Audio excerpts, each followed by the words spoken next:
tercera lección. Tercera lección es de que la gracia de Dios nos enseña a esperar en la venida de Cristo. Ven ahí el versículo 13. Dice, aguardando la esperanza bienaventurada y la manifestación gloriosa de nuestro gran Dios y Salvador, Jesucristo. La palabra aguardando, aguardar es interesante. Literalmente significa dar la bienvenida. Y con el tiempo también, o sea, la idea de esperar. Y algo que siempre he disfrutado ver como anécdota es de que cuando los abuelos vienen a nuestra casa, nuestros hijos salen muy temprano a recibirles. A veces demasiado, exagerado, una media hora antes, ¿no? Y están ahí viendo en la calle y están gritando, están danzando, están saludando. Y luego el momento que comienzan a ver a los abuelos el coche, o sea, se hacen como locos, ¿no? Están bailando, están saludando. ¿Y por qué? Porque quieren comunicar con sus abuelos de que están deseosos de verlos. Quieren que sienten en casa cuando llegan. Y creo que ese es el sentido de la palabra también acá en el versículo 13. De que nuestro Cristo está en camino, pero va a llegar pronto a este mundo. No ha llegado todavía, es cierto, pero ¿cómo estás esperando su venida? ¿Lo estás aguardando? ¿Lo estás saboreando? ¿Estás dándole la bienvenida? ¿Estás recibiéndole con gozo? ¿Cómo no vamos a recibir con gozo al que nos salvó por gracia? Pablo dice, debemos recibir, debemos dar la bienvenida, esperar la esperanza bienaventurada. Bienaventurada simplemente significa felicidad, gozo. Esperanza obviamente se refiere al futuro que deseamos.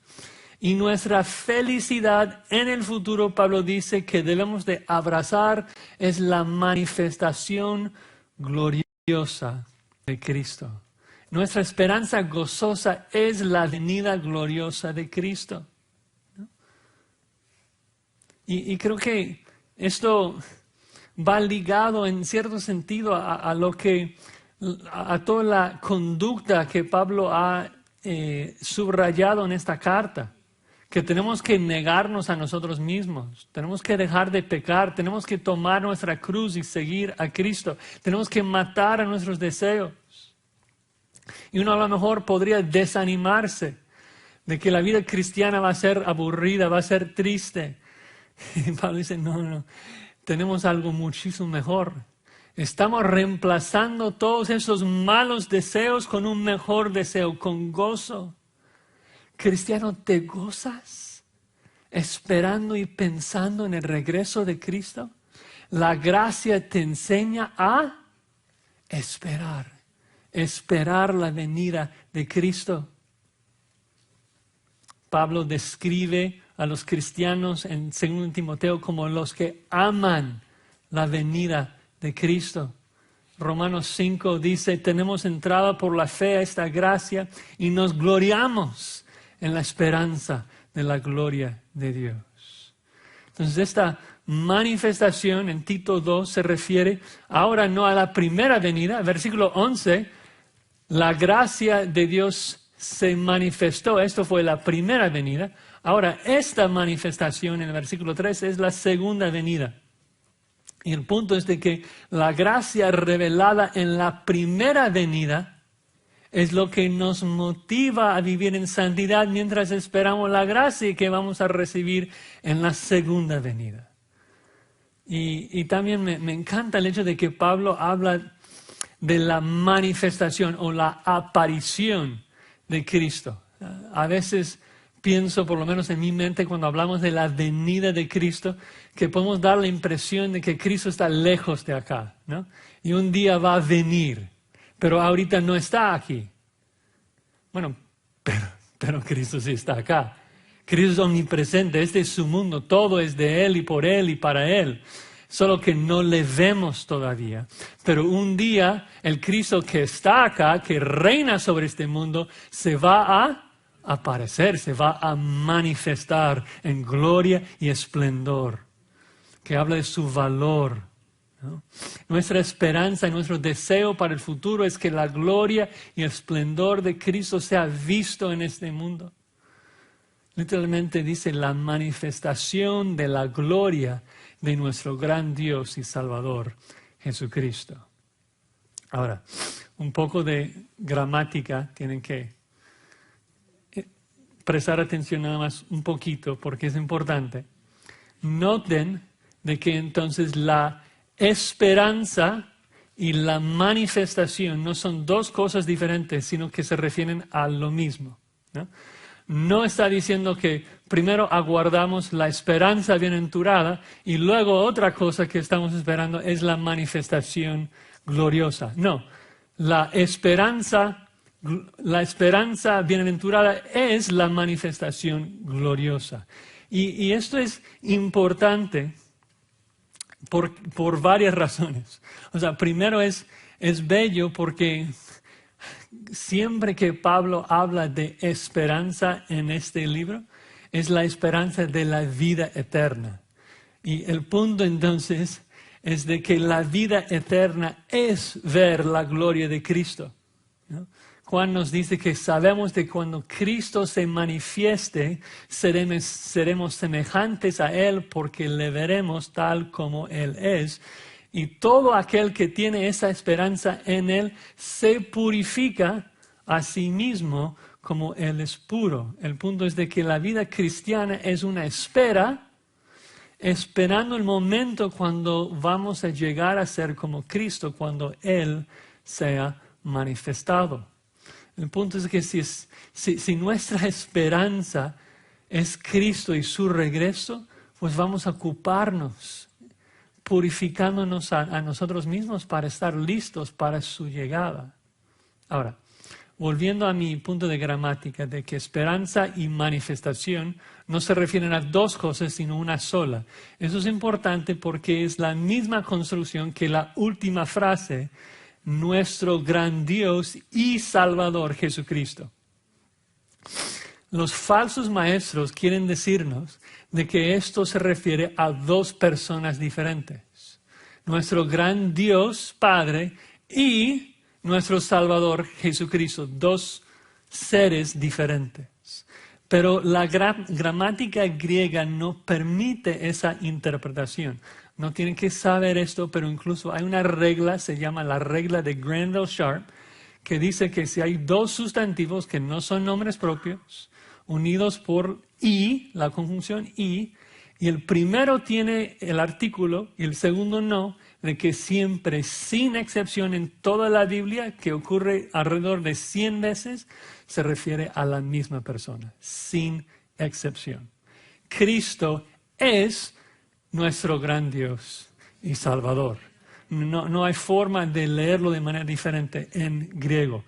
Además, si vemos el contexto, noten también de que no dice las manifestaciones de Dios y de Cristo. Ni tampoco en el versículo 14 dice quienes se dieron a sí mismos. Estamos hablando de una persona. Es más, la palabra manifestación, 100% de las veces que ocurre en el Nuevo Testamento, se refiere a la aparición de Cristo y no del Padre. Y por último, aunque no hemos llegado al versículo 14, otro argumento muy fuerte para la deidad de Cristo en nuestro pasaje es de que cita dos pasajes del Antiguo Testamento, cuando dice de que Cristo se dio a sí mismo para redimirnos de todo pecado y luego para purificar para sí un pueblo propio. Esas dos frases son citas del Antiguo Testamento, de Éxodo 19 y de Salmo 130. Y en los dos casos se refiere a Jehová, Jehová que está purificando a su pueblo, Jehová que está comprando a su pueblo para ser un especial tesoro. Y Pablo toma esos versículos en el Antiguo Testamento que son, o sea, Jehová hablando y los aplica a Jesucristo. ¿Por qué? Porque Cristo es Jehová, porque Jehová es un Dios trino, Padre, Hijo y Espíritu Santo. Cristo es Dios. El punto es de que nuestra esperanza bendita es la manifestación de la persona de Cristo, quien es nuestro gran Dios y Salvador. Y es la gracia de Dios entonces que nos entrena y nos motiva a esperar, a poner toda nuestra esperanza en ese día. Y es nuestra esperanza en ese día que nos capacita a vivir en santidad, ¿no? Pedro nos dice, esperad por completo en la gracia que se os traerá cuando Jesucristo sea manifestado. El autor de Hebreos, cuando está hablando de la esperanza, nos ayuda a entender de que la esperanza tiene un poder tremendo para motivarnos a andar en santidad.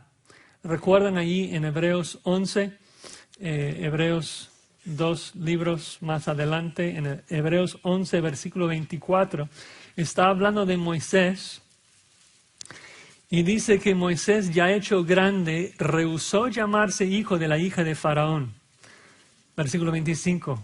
Escogiendo antes el maltratado con el pueblo de Dios que gozar de los deleites temporales del pecado, teniendo por mayores riquezas el vituperio de Cristo que los tesoros de los egipcios.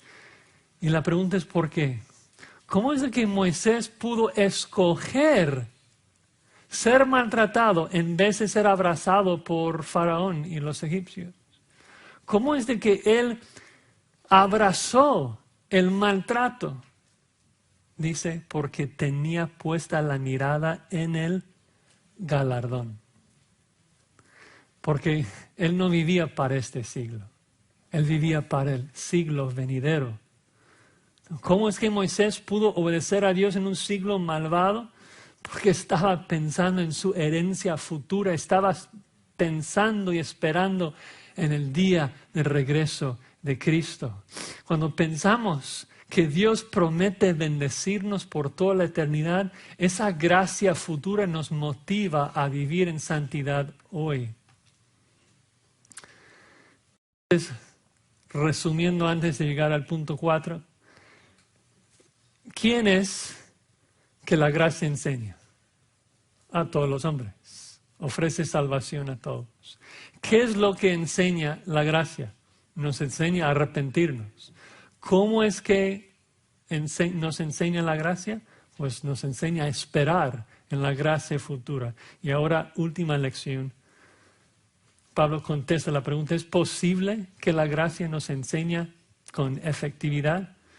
Respuesta sí, porque Cristo ya nos ha purificado para hacer buenas obras. Entonces la última lección es de que la gracia nos enseña a hacer buenas obras. Vean el versículo 14. Quien se dio a sí mismo por nosotros para redimirnos de toda iniquidad y purificar para sí un pueblo propio celoso de buenas obras. Ahora, hay varios componentes acá. Dice que Cristo se dio a sí mismo. La pregunta es, ¿se dio a quién? ¿Por qué? Bueno, dice que se dio a sí mismo para redimirnos. Recuerden que redimir significa comprar, significa pagar un rescate.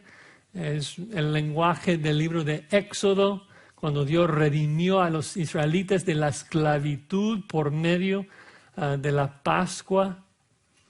El punto es que cuando Pablo dice que Cristo se dio a sí mismo, el punto es que Cristo se ofreció a sí mismo como el precio de rescate para liberarnos de nuestra esclavitud del pecado, de toda infracción de la ley. Cristo se ofreció a sí mismo en la cruz para romper nuestra conexión con el pecado, para liberarnos del poder del pecado.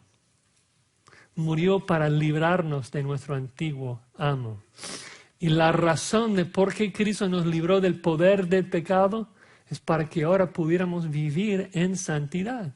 Dice para purificarnos, para limpiarnos del pecado y hacernos un pueblo propio. Ahora, la palabra propio allí, la traducción propio, no capta todo el sentido porque Pablo está citando Éxodo 19, cuando Dios hace el antiguo pacto con Israel. Y le dice, si me obedecen, voy a hacer que ustedes sean mi especial tesoro. Es la misma palabra acá. Israel no pudo cumplir el pacto, obviamente, así que Cristo tuvo que ofrecerse a sí mismo para hacer que nosotros llegásemos a ser un especial tesoro para Él, un pueblo puro, santo y limpio. Y la expresión, la revelación de esa limpieza, el resultado de la obra de Cristo a nuestro favor es nuestro celo por hacer buenas obras. ¿Sí? ¿Ves cómo la gracia de Dios en Cristo nos entrena a vivir en santidad? O sea, la razón, no sé si lo han pensado así, la razón de por qué Cristo fue a la cruz no solo fue para redimirnos de la pena del pecado. Es la primera parte del versículo. Cristo se ofreció, se dio a sí mismo para redimirnos de la pena del pecado. Pero Cristo también fue a la cruz para purificarnos y para capacitarnos para alejarnos del poder y la presencia del pecado. Entonces no puedes decirme, Cristo murió para perdonarme aunque yo sigo en mi pecado. Es imposible. Cristo no murió solamente para perdonarte. Cristo tuvo dos objetivos, perdonarte y purificarte. Si alguien puede ser perdonado y no purificado, entonces Cristo falló. Porque Él dice que sus dos objetivos, redimirnos de la pena del pecado y purificarnos del poder y de la presencia del pecado. Si no eres celoso para buenas obras, Pablo no te ve tampoco redimido, porque es parte del paquete. El nuevo pacto que Cristo obró no solamente nos perdona, también nos capacita para obedecer. En todos los textos del Antiguo Testamento que hablan del nuevo pacto, todos hablan de ¿qué? De que Dios va a escribir su ley en nuestro corazón, de que Dios va a hacer que nosotros le amemos. Dice en Ezequiel, ¿no?, que va a quitar nuestro corazón de piedra, darnos un corazón de carne que pueda amarle, obedecerle. Entonces, no solamente dice Ezequiel 36 que nos va a limpiar de todas nuestras inmundicias, también agrega, y pondré mi espíritu dentro de vosotros y haré que andéis en mis estatutos, que guardéis mis preceptos y los pongáis por obra. La cruz de Cristo, según nuestro texto, logró dos objetivos: la redención del pecado y la purificación para hacer buenas obras. Y muy importante, uno de los objetos, una de las metas es visible, la otra es invisible. La visible, las buenas obras; la invisible, el perdón. Entonces, la manera, como vemos en toda la Biblia, de saber si has recibido lo invisible es si ver si el visible está presente, para ver si Dios te ha hecho celoso para hacer buenas obras. Obviamente no somos perfectos, obviamente seguimos en pecado, pero en términos de deseo, el cristiano desea, está celoso, deseoso de hacer buenas obras. Obviamente nuestras obras no contribuyen a nuestra salvación. Está diciendo que Cristo nos redimió, nos salvó para hacer buenas obras. ¿No?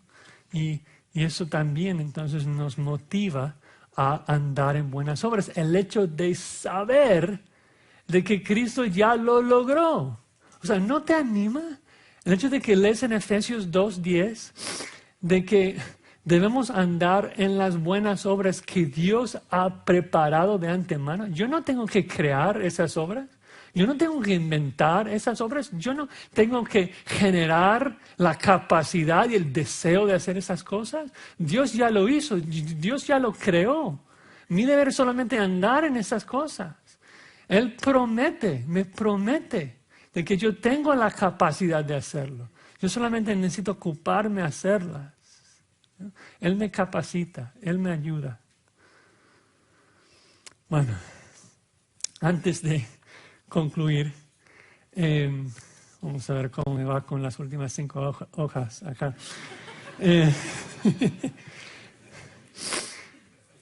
Quiero tratar de ver todo el párrafo y ayudarles a ver el flujo del pensamiento. Porque entiendo que este párrafo es un quiasmo. Un quiasmo es un sándwich lógico, tienes el pan repetido y luego una carne en el centro, que es lo que el autor está enfatizando. En el versículo 11 y 12 tenemos el pan con el versículo 14. El versículo 11, vean, dice que la gracia de Dios se ha manifestado. Y eso es paralelo al versículo 14, Cristo se dio a sí mismo.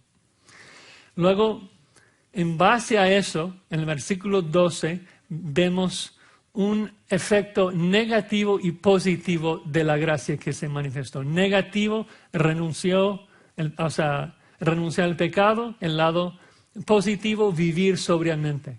Y eso es lo que también vemos en el versículo 14, de que Cristo nos redimió de nuestro pecado y nos purificó para hacer buenas obras. Y esa conexión es importante porque nos está animando. O sea, en el 11 y 12 en particular dice que nosotros debemos renunciar al pecado, debemos vivir en santidad, pero ¿cómo vamos a lograr eso? El versículo 14, Cristo nos redimió de nuestro pecado y Cristo nos purificó para vivir en santidad. Pero entonces ya vimos el pan del quiasmo, el centro es el versículo 13 que habla de la esperanza. La esperanza. El gozo de esperar a Cristo. Creo que el énfasis es el gozo de esperar a Cristo es lo que nos capacita para renunciar al pecado y vivir en santidad. Cuando pensamos en la gracia de Dios en la cruz, esa gracia nos enseña de que no será la última vez que recibimos su gracia. La gracia de Dios en la cruz es lo que garantiza de que vamos a recibir ese favor inmerecido por toda la eternidad. Pablo lo pone así en Romanos 8:32. El que no escatimó ni a su propio Hijo, ¿cómo no nos dará también con Él todas las cosas? Lo que Dios hizo por nosotros en la cruz del Calvario, eso es lo que nos enseña a vivir en santidad hasta el día que Cristo regrese. Eso es lo que nos enseña a vivir con esperanza.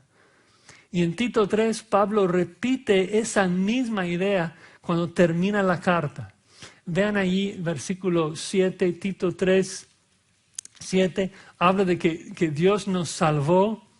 Luego dice que nos salvó para que justificados por su gracia, gracia pasada, justificados por su gracia, viniésemos a ser herederos conforme a la esperanza de la vida eterna. Y luego observen, palabra fiel es esta. Estas cosas quiero que insistas con firmeza para que los que creen en Dios procuren ocuparse en buenas obras. Es la misma conexión, que somos justificados por la cruz de Cristo, por la gracia de Dios. Y eso nos da esperanza de la vida eterna. Y el que tiene esperanza de la vida eterna es el que procura vivir en santidad haciendo buenas obras.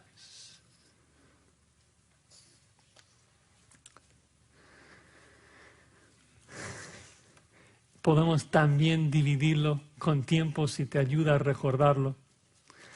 La gracia de Dios entonces nos entrena a vivir en piedad mientras esperamos el regreso de Cristo, que es gracia futura.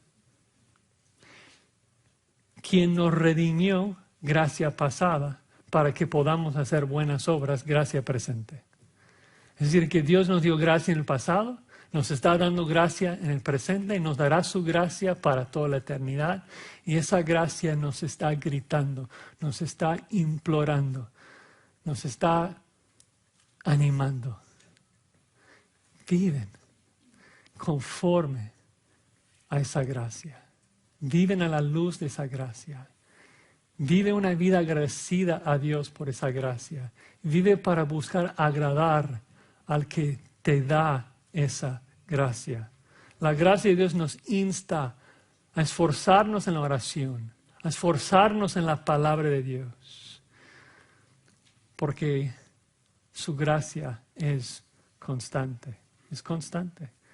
No somos como los católicos que solamente ven hacia el pasado y están llorando por lo que Cristo hizo en la cruz y el amor de Cristo en la cruz. Y ahora ellos quieren recompensarlo y regresarle amor y afecto por lo que Él ha hecho.